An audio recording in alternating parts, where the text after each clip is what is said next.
पूस की रात। प्रेमचंद द्वारा लिखित यह कहानी सिर्फ एक कहानी नहीं, आज़ादी के पहले के हमारे समाज का आईना है। यह कहानी कर्ज में डूबे एक किसान की है जिसका नाम है हल्कू। कहानी में दो और पात्र हैं, हल्कू की पत्नी मुन्नी और उसका वफादार कुत्ता जबरा। हल्कू पूरे साल के मेहनत के बाद 3 रुपए ही बचा पाता है जो कंबल के लिए जरूरी थे, पर वह भी कर्ज अदा करने में चला जाता है। दोस्तों, आइए इस मार्मिक कहानी द्वारा बिना कंबल के उसकी ठंड में उसके द्वारा काटी गई उस रात की बेबसी, लाचारी और दर्द को महसूस करते हैं। हल्कू ने आकर के स्त्री से कहा, सहना आया है, लाओ जो रुपए रखे हैं उसे दे दो, किसी तरह गला तो छूटे। मुन्नी झाड़ू लगा रही थी, पीछे फिर कर बोली, 3 ही रुपए है, दे दोगे तो कंबल कहाँ से आवेगा। माघ बूस की रात हार में कैसे कटेगी, उससे कह दूं फसल पर दे देंगे, अभी नहीं। हल्कू एक क्षण अनिश्चित दशा में खड़ा रहा। पूस सिर पर आ गया। कंबल के बिना हार में रात को वह किसी तरह सो नहीं सकता, मगर सहना मानेगा नहीं, घुड़कियां जमावेगा, गालियां देगा। बला से जाड़े में मरेंगे, बला तो सिर से टल जाएगी। यह सोचता हुआ वह अपना भारी भरकम दिल लिए हुए स्त्री के समीप आ गया और खुशामद करके बोला, दे दे, गला तो छूटे, कंबल के लिए कोई दूसरा उपाय सोचूंगा। मुन्नी उसके पास से दूर हट गई और आंखें तरेरती हुई बोली, कर चुके दूसरा उपाय, जरा सुनूं तो, कौन सा उपाय करोगे। कोई खैरात दे देगा कंबल, ना जान कितनी बाकी है जो किसी तरह चुकने ही नहीं आती। मैं कहती हूँ तुम क्यों नहीं खेती छोड़ देते, मर मर काम करो, उपज हो तो बाकी दे दो। चलो छुट्टी हुई, बाकी चुकाने के लिए तो हमारा जन्म हुआ है, पेट के लिए मजूरी करो, ऐसी खेती से बाज आए, मैं रुपए न दूंगी न दूंगी। हल्कू उदास होकर बोला, तो क्या गाली खाऊं। मुन्नी ने तड़प कर कहा, गाली क्यों देगा, क्या उसका राज है। मगर यह कहने के साथ ही उसकी तनी हुई भौहें ढीली पड़ गई। हल्कू के उस वाक्य में जो कठोर सत्य था, वह मानो एक भीषण जंतु की भांति उसे घूर रहा था। उसने जा करके आले पर से रुपए निकाले और लाकर हल्कू के हाथ पर रख दिए। फिर बोली, तुम छोड़ दो अब किसे खेती, मजूरी में सुखी से एक रोटी तो खाने को मिलेगी, किसी की धौंस तो ना रहेगी। अच्छी खेती है, मजूरी करके लाओ, वो भी उसी में झोंक दो, उस पर धौंस। हल्कू ने रुपए लिए और इस तरह बाहर चला मानो वो अपना हृदय निकाल कर देने जा रहा हो। उसने मजदूरी से एक एक पैसा काट काट कर 3 रुपए कंबल के लिए जमा किए थे। वो आज निकले जा रहे थे। एक एक पग के साथ उसका मस्तक का पानी दीनता के भार थे जमा रहा था। उसकी अंधेरी रात, आकाश पर तारे भी ठिठुरते हुए मालूम होते थे। हल्कू अपने खेत के किनारे ऊख के पत्तों की एक छतरी के नीचे बांस के खटाले पर अपनी पुरानी गाढ़े की चादर ओढ़े पड़ा कांप रहा था। खाट के नीचे उसका संगी कुत्ता जबरा पेट में मुंह डाले सर्दी से कू कू कर रहा था। 2 में से एक को भी नींद नहीं आ रही थी। हल्कू ने घुटनियों को गर्दन में चिपकाते हुए कहा, क्यों जबरा, जा लगता है, कहता तो था घर में पुआल पर लेट रहा, तो यहाँ क्या लेने आए थे।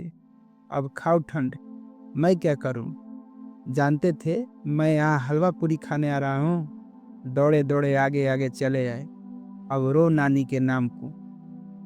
जबरा ने पड़े पड़े दुम हिलाई और अपनी कू कू को दीर्घाई बनाता हुआ कहा, कल से मत आना मेरे साथ, नहीं तो ठंड हो जाओगे।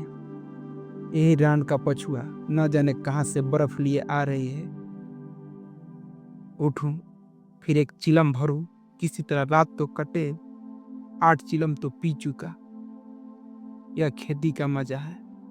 और एक भगवान ऐसे पड़े हैं जिनके पास जाड़ा आए तो गर्मी से घबरा कर भागे। मोटे मोटे गद्दे, लिफाफ, कंबल। मजाल है, जाड़े का गुजर हो जाए। जगदीर की खूबी, मजूरी हम करें, मजा दूसरे लूटे। हल्कू उठा, गड्ढे में से जरा सी आग निकाल कर चिलम भरी। जबरा भी उठ बैठा। हल्कू ने चिलम पीते हुए कहा, पिएगा चिलम? जरा तो क्या जाता है, हाँ जरा मन बहल जाता है। जबरा ने उनके मुंह की ओर प्रेम से छलकती हुई आंखों से देखा। हल्कू, आज और जरा खा ले, कल से मैं यहाँ पुआल बिछा दूंगा, उसी में घुस कर बैठना, तब जा न लगेगा। जबरा ने अपने पंजे उसकी घुटनियों पर रख दिए और उसके मुंह के पास अपना मुंह ले गया। हल्कू को उसकी गर्म सांस लगी। चिलम पीकर हल्कू फिर लेटा और निश्चय करके लेटा कि चाहे कुछ भी हो जाए, अब की सो जाऊंगा। और एक ही क्षण में उसके हृदय में कंपन होने लगा। कभी इस करवट लेटता, कभी उस करवट, पर जड़ा किसी पिचास की भांति उसकी छाती को दबाए हुए था। जब किसी तरह ना रहा गया, उसने जबरा को धीरे से उठाया और उसके सिर को थपथपाकर उसे अपनी गोद में सुला लिया। कुत्ते की देह से जाने कैसी दुर्गंध आ रही थी, पर वह उसे अपनी गोद में चिपटाए हुए ऐसे सुख का अनुभव कर रहा था जो इधर महीनों से उसे ना मिला था। जबरा शायद यह समझ रहा था कि स्वर्ग यही है, और हल्कू की पवित्र आत्मा में तो उस कुत्ते के प्रति घृणा की गंध तक न थी। अपने किसी अभिन्न मित्र या भाई को भी वह इतनी तत्परता से गले लगाता। वो अपनी दीनता से आहत न था। उसने आज उसे इस दशा में पहुंचा दिया। नहीं, इस अनोखी मैत्री ने जैसे उसकी आत्मा के सब द्वार खोल दिए थे और उनका एक एक अणु प्रकाश से चमक रहा था। सहसा जबरा ने किसी जानवर की आहट पाई। इस विशेष आत्मीयता ने उसमें एक नई स्फूर्ति पैदा कर रही थी जो हवा के ठंडे झोंकों को तुच्छ समझती थी। और झपट कर उठा और छपरी से बाहर आकर भूंकने लगा। हल्कू ने उसे कई बार चुमका कर बुलाया और वह उसके पास ना आया। हार में चारों तरफ दौड़ दौड़ कर भौंकता रहा। एक क्षण के लिए भी आ जाता तो तुरंत फिर ही दौड़ता कर, तब उसके हृदय में अरमान की भांति उछल रहा था। 1 घंटा और गुजर गया। रात ने शीत को हवा से धधकाना शुरू किया। हल्कू उठ बैठा और दोनों घुटनों को छाती से मिलाकर सिर को उसमें छिपा लिया। फिर भी ठंड कम न हुई। ऐसा जान पड़ता था सारा रक्त जम गया है, धमनियों में रक्त की जगह हिम बह रही है। उसने झुककर आकाश की ओर देखा। अभी कितनी रात बाकी है। सप्तर्षि अभी आकाश में आधे भी नहीं चढ़े। ऊपर आ जाएंगे तब कभी सवेरा होगा। अभी पहाड़ से ऊपर रात है। हल्कू के खेत से कोई एक गोली के टप्पे पर आमों का एक बाग था। पतझड़ शुरू हो गई थी। बाग में पत्तियों का ढेर लगा हुआ था। हल्कू ने सोचा, चलकर पत्तियां बटोरूं और उन्हें खूब जलाकर तापूं।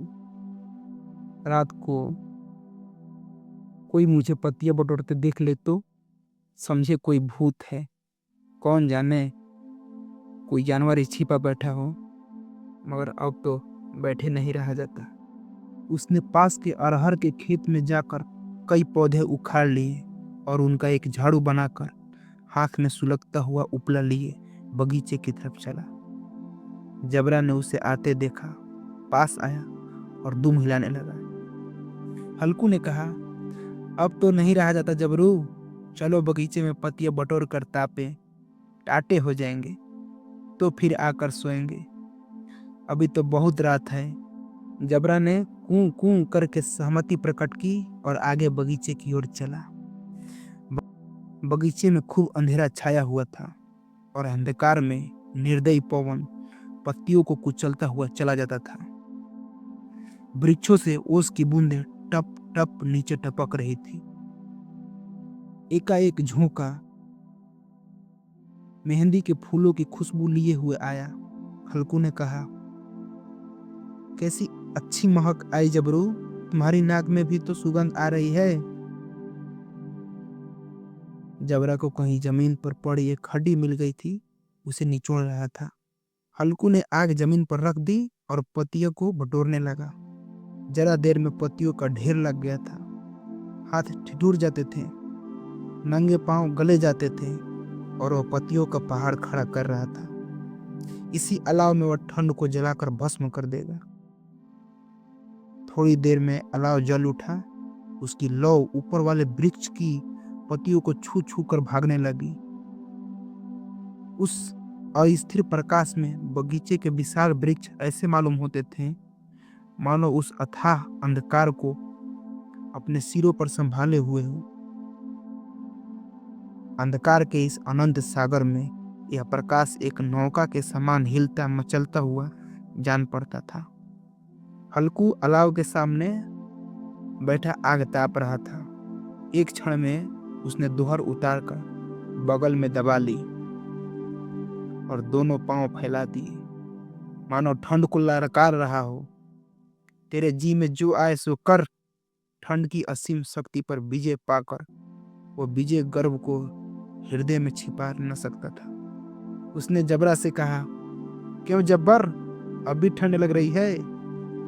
जबरा ने कू कू करके कहा, अब क्या ठंड लगती ही रहेगी? पहले से उपाय न सूझी, नहीं तो इतनी ठंड क्यों खाते? जबर ने पूंछ हिलाई। अच्छा आओ, इस अलाव को कूद कर पार करें, देखे कौन निकल जाता है। अगर जल गए बच्चा तो मैं दवा ना करूंगा। जबर ने उस अग्नि राशि की ओर कातर नेत्रों से देखा। मुनि से कल ना कह देना, नहीं तो लड़ाई करेगी। यह कहता हुआ उछला और उस अलाव के ऊपर से साफ निकल गया। पैरों में जरा लपट लगी और वह कोई बात न थी। जबरा आग के इर्द गिर्द घूमकर उसके पास आ खड़ा हुआ। हल्कू ने कहा, चलो चलो, इसकी सही नहीं, ऊपर से कूद कर आओ। वह फिर कूदा और अलाव के उस पर आ गया। पत्तियां जल चुकी थी। बगीचे में फिर अंधेरा छा गया था।